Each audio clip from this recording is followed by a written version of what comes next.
Hello there, all you tiger hunters. Welcome back to the Tiger Pit.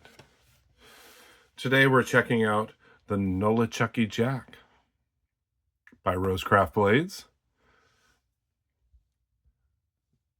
This is a mossy brown bone, they call it.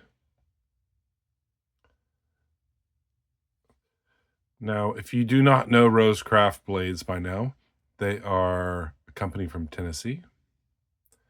They manufacture their knives in China. Fantastic quality knives, very comparable to Rough Rider Reserves.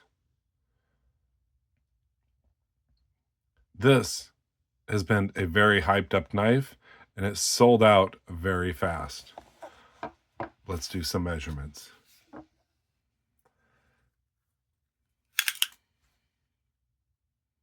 It's 4 inches closed.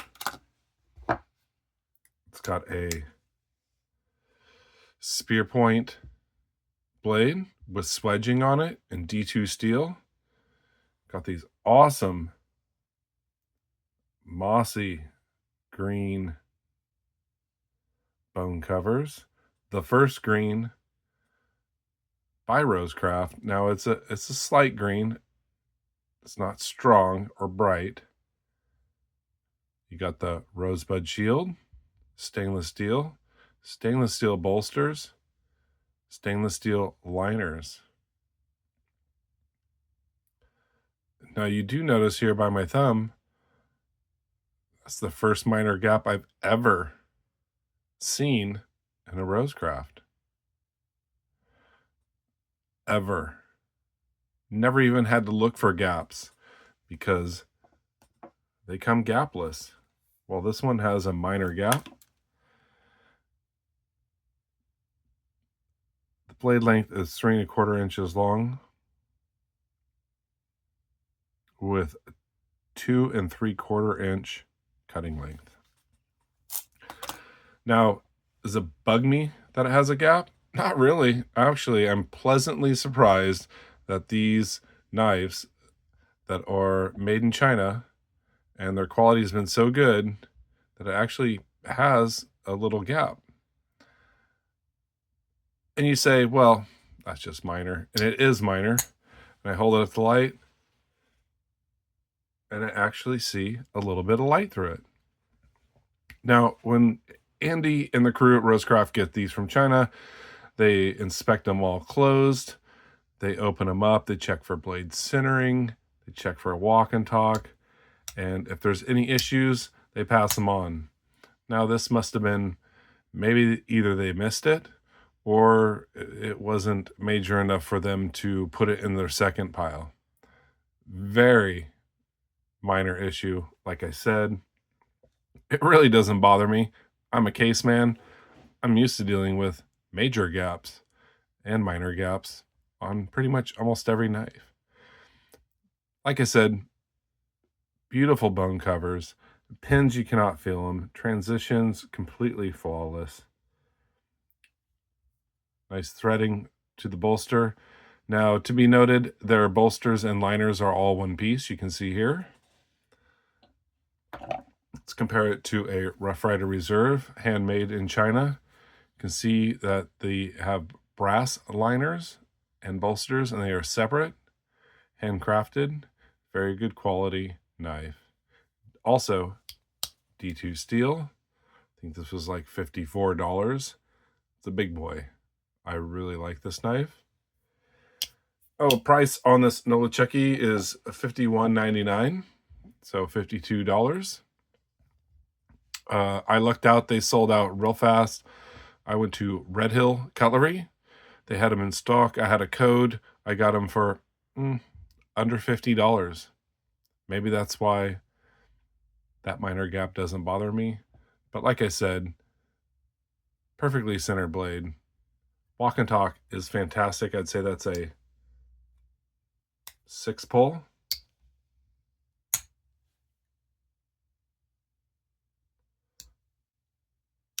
Yeah, about a 6 pull.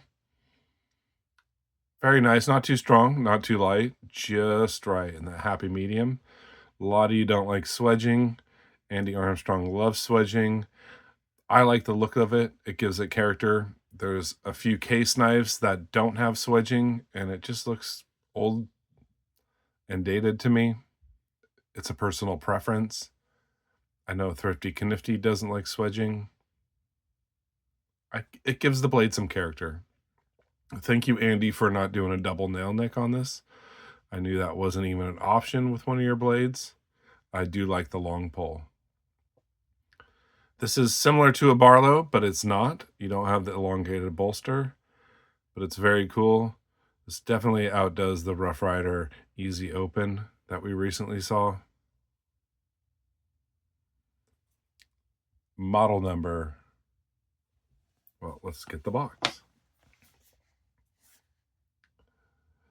RCT 011 made in China. I really like their boxes. You got the felt, you got the paper, not too big, not too small. Very good packaging.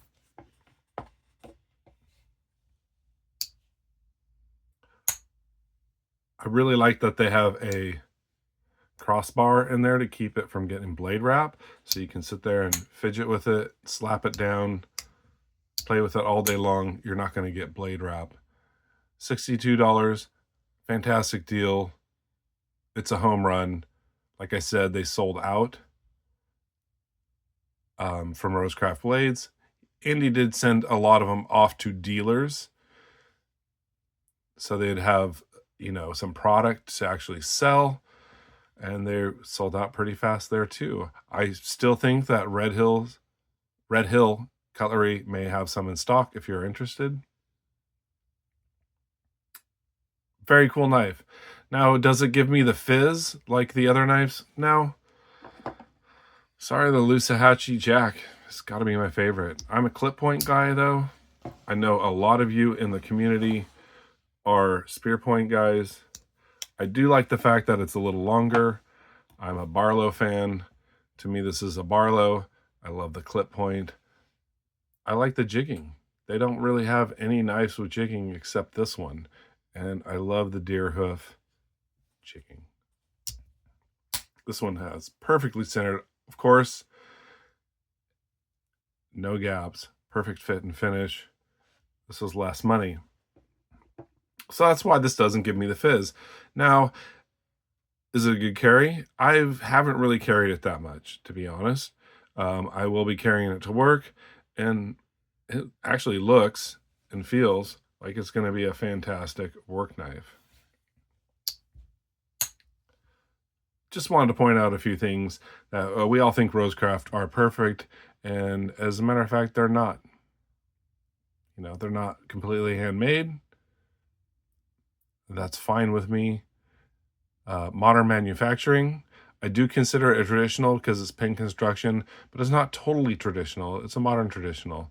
But then again, most traditionals made today are modern traditionals. Here's a case, for example. 75 Stockman. Perfect fit and finish. 0 gaps in the back spring. Handmade in the United States. Brass liners.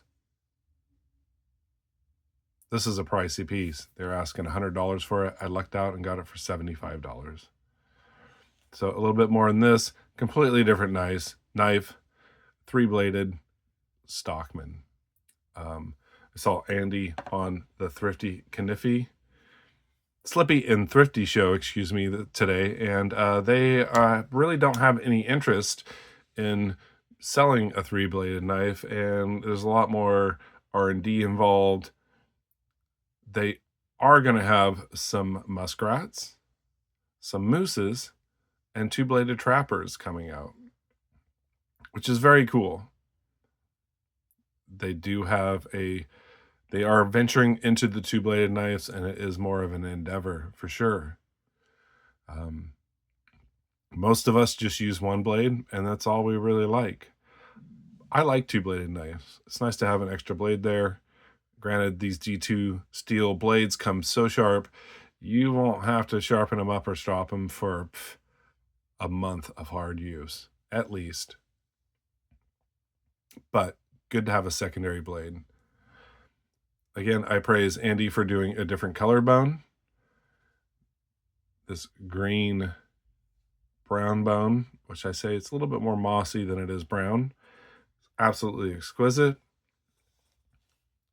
Not my favorite blade shape, but very cool knife. Feels good in the hand.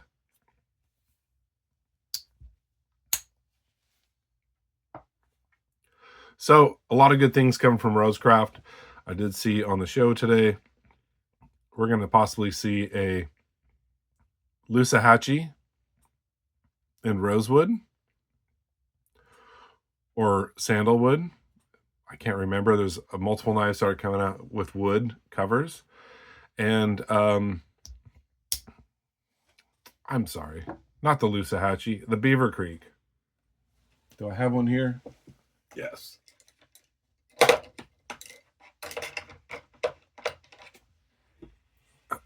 So Beaver Creek is going to come out with a smoky gray bone covers.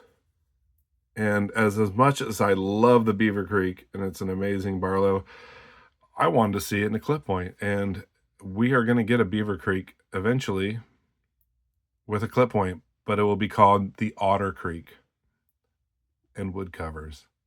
So imagine like a similar blade to this on this knife with this handle. Good things coming from Rosecraft. You guys take care, be kind, and take chances. Now, is this a knife for you? Apparently it's a knife for everyone. I'm very happy I got it. Got an exceptional deal on it. Is it worth $62? For sure. Now, I'm sure I could be like, hey, Andy, I got a minor gap in the back spring. Can I get another one? And he would probably be more than happy. He'd probably say, send it back. I'll send you another one. But being a case guy, that is nothing. I'm going to keep it and enjoy it. Thank you very much for watching. I appreciate you all. You guys have a fantastic day. Bye now.